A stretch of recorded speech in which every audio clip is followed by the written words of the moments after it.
tucked away in China's southeast corner is Jingdezhen, where the art of manipulating minerals and clay with pigments and enamels under scorching heat was established during the Han Dynasty.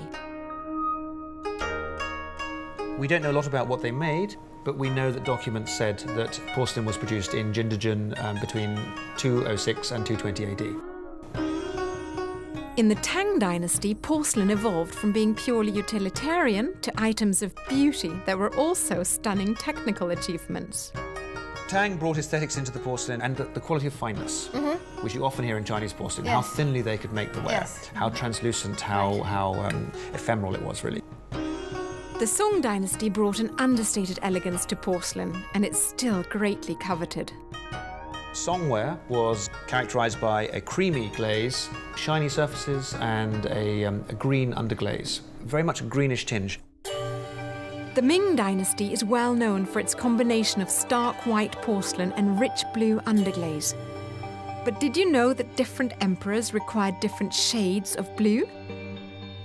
For me, the most striking thing about Ming was the fanatical adherence to quality. Many of the mounds of waste porcelain outside Jingdezhen are actually not mounds of items that came out of the kiln ruin.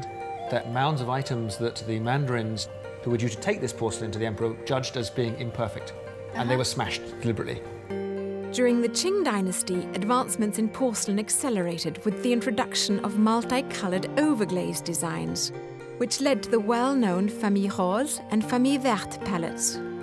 People get very confused by these terms. In fact, they were just talking about the point at which particular colours were discovered. Colours that were previously unobtainable. And suddenly all the porcelain would be named after that particular colour. Matching the artistic growth in porcelain was the European appetite for it. And by the 17th century, Chinese porcelain was all the rage. The market was controlled by a handful of East India trading companies who had limited access to China through the port of Canton.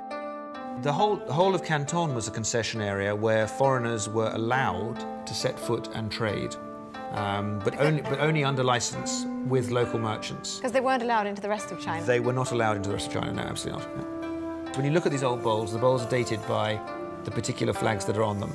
Each country was represented by one East India company, and each one had one hong. Yeah. And so a hong literally a warehouse, a trading warehouse. Interesting. History through porcelain. History, indeed, a lot of history through porcelain.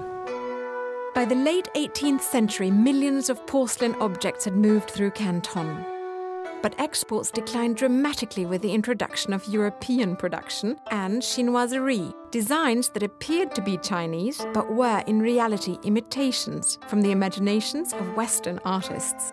The most famous example being the willow pattern porcelain, whose imagery and legend were created in England.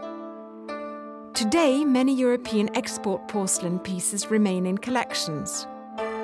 But tragically, the rise of Chairman Mao and the Cultural Revolution left most of China's most beautiful porcelain in piles of smashed shards. Thankfully, enterprising artists are now reshaping these remnants into pretty keepsakes and jewellery.